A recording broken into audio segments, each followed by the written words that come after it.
بسم الله والصلاة والسلام على رسول الله. اللهم صل وسلم وبارك على سيدنا محمد حبيب الحق أشرف الخلق صلى الله عليه وسلم تسليما كثيرا. بصوا أنا هنا بعمل عيش بطاطي. عيش البطاطي ده مش عيش بالمطرحة. تمام. دي بصراحة أول مرة أعمله أنا كمصطفى يعني. ماشي. معلش أمي بتلعب مع بنت خالي. يا رب يديم كده الود والمحبة بين الناس ويجعله عامر يا رب. بص انا هنا حطيت كيس خميره وشويه ملح وشويه سكر. تمام. وانا عندي هنا خد زبده بحط كده منه معلقتين على اي عجين بعمله. ماشي. وهنا بقى هبدا اعجن بميه دافيه. ماشي. وهنعمله بقى نفضل بقى نغرز فيه كده اهو شويه، عشان طبعا احنا حاطين له شويه دقيق شويه دقيق بلد لغايه ما يوصل للقوام اللي هو بيلزق في الايد، بس مش زي بتاع العيش. ماشي. طبعا الميه دافيه. واللهم صل وسلم وبارك على سيدنا محمد، وكله في السكالانس. دي هنا معانا ردة فرشناها على الصينية، وهنا العجينة كانت خمرت بس مخمرتش اوي. ليه ما خمرتش اوي؟ اقولكم عشان خاطر احنا عايزين ناكل وما كانش فيه عيش، فانا اخترعت العيش البطاطا. هو ما اخترعتوش يعني، بس بالنسبة لبيتنا وبالنسبة لنا ما عندناش العيش البطاطا ده، بس انا شفته اختراع على النت يعني. اللهم صل وسلم وبارك على سيدنا. هما طبعا ما بيعملوش كده يعني، ان هم ما شاء الله عليهم. معلش عادي بتحصل.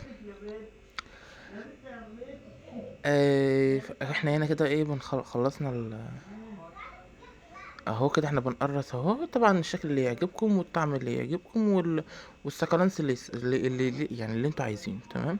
انا هنا الكيلو ده مثلا خد ما شاء الله يعني، مش عارف هو مال الصينيه دي. ماشي. انا كنت عايز احكي لكم على حاجه يا وليه، بما اني قدوه لناس كتير، مع اني مش قدوه لحد، بس انا هبقى ان شاء الله باذن الله قدوه يعني. كنت طالبة في المدرسه. تمام. عادي زي اي طالب. فقلت لها فمستر الانجليزي جت سيرة الدين وبتاع، فقعد بصراحة الله يبارك له قعد يتكلم معانا شوية يعني في الدين. فقال لك ده كان في مرة الصحابة، واحد من الصحابة قال للنبي امتى تبقى دعوتي مستجابة؟ قال له لما تبقى مطعمك ومشربك حلال. كن مطعمك ومشربك حلال تكون مستجابة الدعوة. فبصراحة يعني الجملة عجبتني قوي يعني، ما شاء الله بجد الجملة عجبتني. فمن هنا بقى قررت ان انا اي ما اكون قررت ان يعني طبعا احنا الحمد لله اكلنا حلال وشربنا حلال الحمد لله والشكر لله يعني. ولكن انا حبيت انقل لكم الفكره الحديث او المقول ده، عشان خاطر اللي ما عندوش فكره بس يبقى عنده فكره. ماشي. يا رب دايما يديمها علينا نعمه الحلال في حياتنا. اللهم صل وسلم وبارك على سيدنا محمد وعلى اله وصحبه وسلم. اشهد ان لا اله الا الله واشهد واشهد ان لا اله الا الله واشهد ان محمد رسول الله. طبعا زي ما علمتكم واحنا بنعمل اي حاجه لازم كده نقول نصلي على النبي كتير، نستغفر كتير. الاستغفار كالاسحار. يعني طول ما احنا بنستغفر كده احنا بنعمل سحر. يا رب كرمنا جميعا ويرزقنا اللي احنا عايزينه يا رب. بصوا هي العجينه بتلزق في ايديا، بس مش عجينه العيش اللي هي الطريه. فهمتوا ازاي؟ ده الموضوع يعني. اهم حاجه نصلي على النبي. اهم حاجه في الفيديو اصلا الصلاه على الحبيب المصطفى صلى الله عليه وسلم. اللهم صل. بعد هنا بقى ما خلصنا السكالانس كله وخلصنا الرغيفين اللي حيلتنا، هبدأ بقى اسيبه يرتاح كده قد دقيقة. هو المفروض يرتاح برضه بس انا ما ريحتوش بصراحة.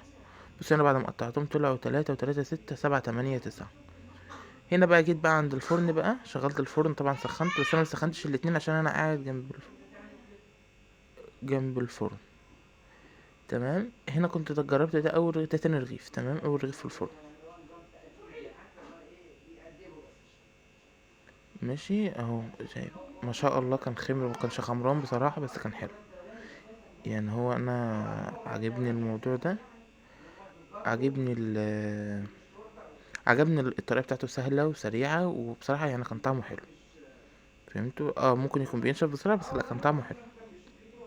هنا بقى بعد ما خلصت العجين اهو، بصوا بقى الاول كده بعملها شوية بايديا، وبعد كده طبعا رشيت شوية دقيق كده، وبعد كده اهو ما شاء الله شايفين كان خمران وحلو. ما كانش خمران والله بس هو كان حلو.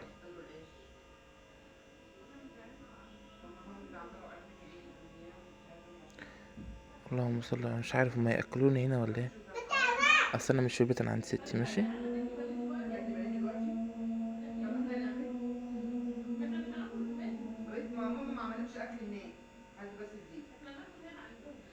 شايفين الحلويات والسكالانسات دي بقى ايه؟ معرفش اسمها ايه بصراحة. ماشي، يبقى قولوا لي اسمها ايه. كنت عايز ارد على كام حد كان عايز، يعني كان قايل على كام سؤال كده عايز ارد عليه. اول سؤال هنا اللي هو اللهم صل على النبي، منين نجيب الفرن؟ والله القريبين من فيصل. بصوا هنا بس في الاول كده عشان ما ننساش، هو لازم يبقى رقيق كده. ماشي. لسه عبال ما ناكل. احنا هنستي وعايزين وعاملين عجنين عيش بس. هناكله الاول عشان انا قلت لهم انا مش هعمل حاجه. ع- هيمشونا على ماشي يا فريد. والله غلط كده. انا نفسي اكل. بس بقى هنا كنا خلصنا. اللهم صل على النبي والسلام عليكم.